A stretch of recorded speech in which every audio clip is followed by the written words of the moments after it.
آج کے pod cost میں ہمارے ساتھ موجود ہیں پاکستان کی پولیٹیکل پارٹی کے سب سے بڑے لیڈر جناب عمران خان صاحب، اور ان سے ہم کرنٹ سچویشن کے اوپر سوالات کریں گے کہ جو ابھی پولیٹکس چل رہی ہے پاکستان میں اس کے بارے میں ان کا کیا خیال ہے، اور جو ان کو چیلنجز ابھی درپیش آ رہے ہیں اس کے بارے میں یہ کیا کہتے ہیں۔ سو ویلکم خان صاحب، ہمیں ٹائم دینے کے لیے آپ کا بہت شکریہ۔ سر، سب سے پہلے جو آپ سے کوسچن جاننا ہم چاہتے ہیں، یا جو بات ہم جاننا چاہتے ہیں، وہ یہ ہے کہ پورے سوشل میڈیا پہ اور ہر جگہ آپ کے کارکنوں میں یہ بات مشہور ہے کہ شاہ محمود قریشی صاحب اپنی ریلیز کے بعد آپ کے پاس آئے تھے جب وہ جیل سے چھوٹے تھے، تو وہ ایک آپ کے پاس فارمولہ لے کے آئے تھے -1 کا، کہ اگر آپ تھوڑی دیر کے لیے بریک لے لیتے ہیں تو اس صورت میں یہ بہتر ہوگا آپ کے لیے یا پارٹی کے لیے۔ یہ کچھ ہم سن رہے ہیں، اس کے بارے میں آپ کیا کہتے ہیں؟ کیونکہ آپ کو تو بہت بہتر پتہ ہوگا، سو پلیز آپ اس بارے میں اپنا بتائیے۔ بسم اللہ الرحمن الرحیم۔ ایاک نعبد و ایاک نستعین۔ میرے پاکستانیوں، آج کل ایک پوری میڈیا کے اندر چلا ہوا ہے کہ جی شاہ محمود قریشی مجھے ملنے آئے اور وہ کوئی پروپوزل لے کے آئے ہیں -1 کی، کہ عمران خان علیحدہ ہو جائے تھوڑی دیر کے لیے اور پارٹی آگے بڑھ جائے۔ تو میں آپ سب کے لیے پہلے تو شاہ محمود کوئی اس طرح کی پروپوزل نہیں لے کے آئے، اور بات چیت ہوئی کہ ان کا جیل میں ٹائم گزرا، کس سے ملے، ہمارے کئی لوگ تھے جو ان سے ملنے آئے، تو وہ سب کی بات چیت ہوئی اور پھر آگے ہم نے کرنا کیا۔ لیکن میں آپ سب کو ذرا سمجھانا چاہتا ہوں کہ 2 طرح کی پولیٹکس ہیں، یہ آپ نے بڑا ضروری سمجھنا ہے، کیونکہ ایک پولیٹکس میں یہ -1 چلتا ہے، وہ کون سی پولیٹکس ہے؟ اس کو پاور پولیٹکس کہتے ہیں۔ سر ٹھیک ہے، اگر اس کو پاور پولیٹکس کہتے ہیں، اور آپ اس بارے میں کیا نظریہ رکھتے ہیں کہ آپ کون سی پولیٹکس کرتے ہیں؟ ویسے جو ہے انٹرسٹ تو آپ کا بھی سر کسی نہ کسی اینگل سے پولیٹکس یا اس میں پاور تو ہوتی ہے نا ہر صورت میں، تو آپ کی پولیٹکس کون سی ہے پھر؟ وہ پولیٹکس ہوتی ہے اقتدار کی پولیٹکس۔ وہ پولیٹکس ہے کہ اگر عمران خان پرائم منسٹر بننا چاہے، اچھا جی ابھی اسٹیبلشمنٹ میرے سے ناراض ہے، چلو میں تھوڑا پیچھے ہو جاتا ہوں، پارٹی کو آگے کر دیتا ہوں، کوئی ڈیل کر لیتا ہوں، کوئی سمجھوتا کر لیتا ہوں، اور اس کے بعد پھر آگے جا کے دیکھیں گے کہ ابھی کسی اور کے حوالے کر دوں تو وہ اس کے بعد پھر میری باری آ جائے گی۔ اس کو پاور پولیٹکس کہتے ہیں۔ دوسری پولیٹکس ہے جو میں پولیٹکس کر رہا ہوں 27 سال سے، وہ پولیٹکس ہے جو قائد اعظم کی پولیٹکس تھی۔ وہ پولیٹکس وہ ہے جو کہ مشن کی پولیٹکس ہے، کوئی وہ ذات کی پولیٹکس نہیں ہے۔ وہ پولیٹکس وہ ہے جو ہم سارے مسلمان انسپائر ہوتے ہیں ہماری نبی صلی اللہ علیہ وسلم سے، کہ انہوں نے بھی ایک مدینہ کی ریاست سنبھالی تھی، انہوں نے بھی مشکل وقت گزارا تھا، اور اس کے بعد انہوں نے دنیا کی تاریخ کا سب سے بڑا انقلاب لے کے آئے تھے۔ اور ہم تو کبھی ان کے اپنا سوچ نہیں سکتے کہ ان کے جوتوں کی مٹی کے قریب بھی ہوں، لیکن قرآن میں ہمیں حکم ہے کہ ان کی زندگی سے سیکھو، ان کی سنت سے سیکھو۔ پہلے تو آپ نے خود بھی انٹرویوز میں بتایا کہ آپ دور تھے اور ابھی آپ اسلام کے قریب نہیں، یہ بہت اچھی بات ہے، لیکن آپ نے سر کیا سیکھا ہے ان کی پولیٹکس سے؟ تو آپ کو مطلب کیا سمجھ آیا ان کی زندگی سے؟ آپ نے کیا سیکھا ہے وہ کائنڈلی ہمارے سامنے رکھیں۔ وہ پولیٹکس بڑے مقصد کی ہے، وہ اپنی ذات سے ہٹ کے ہے، کہ میرے نبی صلی اللہ علیہ وسلم جب سارا عرب ان کے نیچے آ گیا تھا تو انہوں نے اپنا رہن سہن نہیں بدلا، وہ جدھر تھے ادھر ہی رہے، مقصد بڑا تھا۔ تو ہم تو ان سے انسپائر ہوئے ہیں، میں تو نہ پولیٹکس میں آتا ہی نہ کبھی۔ سر یہ بھی ہم ضرور جاننا چاہیں گے، کیونکہ آپ نے جب پارٹی کو سٹارٹ کیا تو آپ نے آج سے 27 سال پہلے آپ نے اس کا نام PTI رکھا، پاکستان تحریک انصاف، اور انصاف کے اوپر آپ بہت ساری باتیں بھی کرتے، تو ایسا کیوں ہے کہ آپ کو کیوں لگتا ہے کہ ایک معاشرے میں انصاف سب سے زیادہ ضروری ہے؟ میں نے جو انصاف کی تحریک شروع کی تھی، یہ مدینہ، اور کہا تھا کہ اسلامی فلاحی ریاست ہمارا مقصد ہے، ہم مدینہ کی ریاست سے انسپائر ہوئے تھے، ہم ان کی سنت سے انسپائر ہوئے تھے کہ جو وہ انقلاب لے کے آئے تھے۔ اور وہ جو انصاف ہے، یہ بار بار پلیز میری بات سن لیں، انصاف، سارے اللہ کے پیغمبر اس دنیا میں انصاف کی بات کرنے آئے تھے۔ انصاف کیوں اتنی اہمیت رکھتا ہے؟ کیونکہ انسانوں کو انصاف آزاد کرتا ہے. فرعون کیوں قرآن میں برا سمجھا جاتا ہے؟ انسانوں کو غلام بنایا تھا اس نے ظلم کر کے. کیوں نبی صلی اللہ علیہ وسلم دنیا کا انقلاب لے کے اور چھوٹے سے انسانوں کو بڑے انسان بنا دیا؟ کیونکہ انصاف سے آزاد کر دیا. لا الہ الا اللہ نے لوگوں کو آزاد کر دیا. تو جو میری تحریک تھی انصاف کی، وہ اصل میں آزادی کی تحریک تھی، کیونکہ انصاف آئے گا تو لوگ آزاد ہوں گے. اور جو میرا سارا تجربہ تھا دنیا کا، جو مغرب کو میں نے دیکھا، تو وہاں کیوں لوگ جاتے ہیں نوکریوں کے لیے؟ کیوں وہاں خوشحالی ہے؟ کیونکہ لوگ آزاد ہیں. لوگ آزاد کیوں ہیں؟ کیونکہ وہاں انصاف ہے، رول آف لا ہے، حقوق کی ان کا انصاف کا نظام میرے حقوق کی حفاظت کرتا ہے. وہاں یہ حرکتیں نہیں ہو سکتی جو پاکستان میں ہوتی رہی ہیں.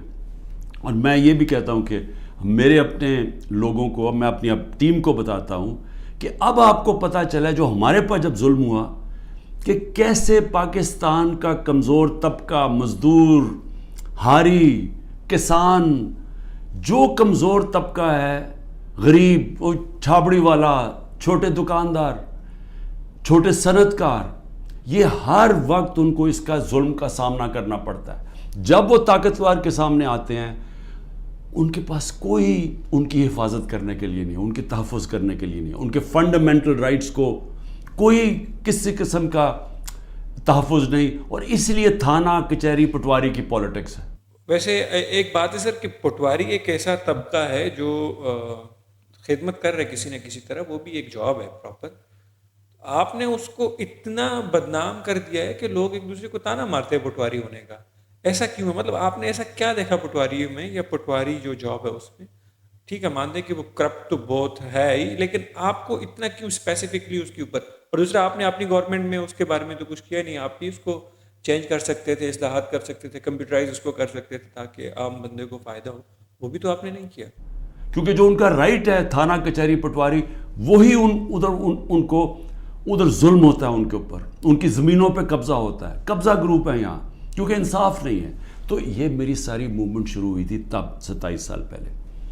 یہ میری موومنٹ تب تک رہے گی جب تک میں زندہ ہوں، جب تک ہم اس ملک میں حقیقی آزادی، انصاف لے کے حقیقی آزادی نہیں لے کے آتے. تو سر ویسے یہ تو چلیں آپ کے پوائنٹس اپنی جگہ ہیں، لیکن مجھے یہ بتائیں کہ یہ جو -1 والی بات چل رہی ہے، تو اس کے بارے میں آپ کا کیا خیال ہے؟ آپ کیا سوچتے ہیں کہ -1، یا آپ نے کبھی اپنے ذہن میں یہ بات سوچی ہے کہ فار ٹائم بینگ میں تھوڑا سا پیچھے ہٹ جاتا ہوں تو اس سے کچھ بہتری ہو جائے گی؟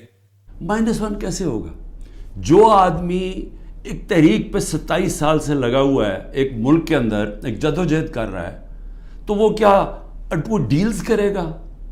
کیا اس کو کیا چیز اس کو خریدے گی؟ بتائے میرے ضمیر کی کیا قیمت ہے؟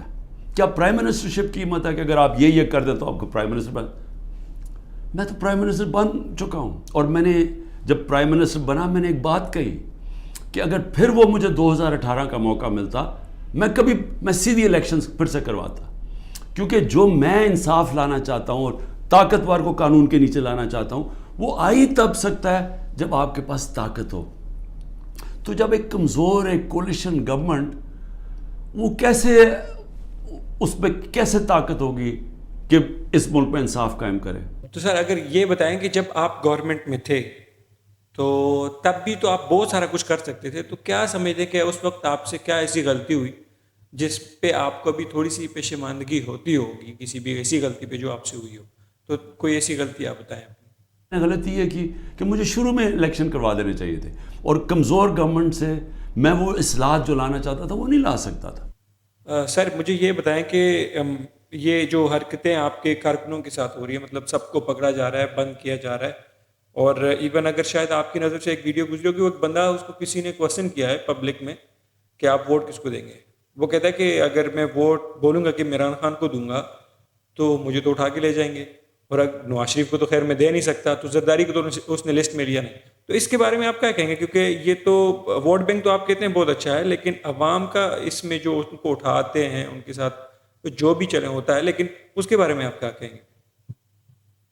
جس طرح کی حرکتیں ہو رہی ہیں میرے لوگوں کے اوپر، میں اس لیے یہ آپ کے سامنے رکھنا چاہتا ہوں کہ آزاد معاشروں کے اندر یہ نہیں ہو سکتا، یہ صرف غلاموں کو ہوتا ہے. یہ صرف فرعون ایسی حرکتیں کرتا تھا لوگوں کے اوپر دہشت پھیلانے کے لیے، جو آج ہمارے پہ ہو. سر کوئی ایک آدھا پیغام جو آپ پی ڈی ایم کو دینا چاہتے ہوں، اپنے جو آپ کے سیاسی حریف ہیں ان کو کوئی آپ پیغام دینا چاہتے ہوں اس معاملے میں؟ کیونکہ آپ کے دور میں بھی سر یہ بھی ہمیں یاد ہے کہ آپ کے دور میں بھی بہت ساری ایسی چیزیں ہوئی کہ مطلب رانا ثناء اللہ کے اوپر ایک بہت بڑا، جس پہ انہوں نے قرآن مجید اٹھایا ایون پبلک کے سامنے، باقی ان کے لیڈرز، پھر نواز شریف صاحب ان کو جیل میں، اور پھر وہ زہر کی باتیں اور پلیٹلیٹس کم ہونا ایٹسیٹرا، یہ ساری باتیں آپ کے دور میں بھی ہوئی ہیں. تو اب آپ کو کیسا لگ رہا ہے، آپ ان کو کیا کہنا چاہتے ہیں؟ سارے پاکستانیوں کو کہنا چاہتا ہوں، جو اس وقت یہ پی ڈی ایم والے بھی بیٹھے ہوئے ہیں، یہ جو آپ تماشا دیکھ رہے ہیں، یہ یاد رکھیں کہ یہ آج ہمارے پہ ظلم ہو رہا ہے، یہ ظلم آپ کے اوپر بھی ہوگا. جب ایک ملک کے سارے انصاف کے اداروں کو، جب ان کو استعمال کیا جاتا ہے، حکومتی اداروں کو استعمال کیا جاتا ہے ایک پارٹی کو ختم کرنے کے لیے اور ان کے لوگوں کے اوپر دہشت پھیلانے کے لیے، تو یہ سسٹم پھر جاتا نہیں ہے. یہ کوئی بھی سنبھال کے یہ سسٹم سب اس اگر آج ہمارے حقوق نہیں، اگر ہمارے فنڈامنٹل رائٹس نہیں ہیں، تو یہ اب کل آپ کے بھی نہیں ہوں گے. فنڈامنٹل رائٹس تو ایک قوم کے حفاظت ہوتے ہیں نا، ان کو ہیومن رائٹس کہتے ہیں. یہ ہیومن رائٹس سارے ملک کے ہوتے ہیں. یہ نہیں ہوتا کہ ایک طبقے کے آپ ہیومن رائٹس لے لیں، اور وہ طبقہ کیا ہے؟ ملک کی سب سے بڑی جماعت جس کا سب سے بڑا ووٹ بینک ہے. اگر آپ اس کے ہیومن رائٹس آج وائلیٹ کر رہے ہیں تو اس کا مطلب ہیومن رائٹس نہیں ہے، کیونکہ ہیومن رائٹس کو تو ایک ملک کی عدلیہ اس کی حفاظت کرتی ہے. تو ہماری عدلیہ کے تو کچھ ہوتا ہی نہیں ہے. ہماری عدلیہ نے تو سپریم کورٹ کہتا ہے الیکشنز ہوں گی 14 مئی کو آئین کے مطابق، گورنمنٹ پرواہی نہیں کرتی، تو گورنمنٹ آگے کیوں الیکشن؟ یعنی یہ تو اس کا مطلب کہ اس وقت طاقت کی حکمرانی آ گئی، کیونکہ جب آپ آئین سے باہر نکل گئے تو قانون سے باہر نکل گئے، اس کے مطلب جو طاقتور چاہے وہ کرے گا، تو یہ سارے ملک کو افیکٹ کرے گا. یہ تباہی سارے ملک پہ آ رہی ہے. تو ہمارے لوگوں کو جو مجھے صرف افسوس یہ ہے کہ کوئی فرق نہیں کیا جا رہا. جو تحریک انصاف کا ہے اور جو وہ کھڑا ہو کے کہنے کے لیے تیار نہیں ہے لیڈرشپ میں سے کہ میں پارٹی چھوڑ رہا ہوں، اس کے اوپر ہر قسم کا ظلم ہو رہا ہے. ان کی بزنسز بند کر رہے ہیں، ان کے فیملیز تک پہنچ گئے ہیں، ان کے بچوں تک پہنچ گئے ہیں. ہر قسم کی بلیک میل، رات کو گھس جاتے ہیں گھروں میں، گھر تباہ کر کے رکھ دیتے ہیں، لوٹ لیتے ہیں گھروں کو ڈاکہ مارا جاتا ہے، جو ملتا ہے اس کو پکڑ کے لے جاتے ہیں. اگر وہ سارے تو چھپے ہوئے ہیں، ان کے رشتہ داروں کو پکڑ کے لے جاتے ہیں.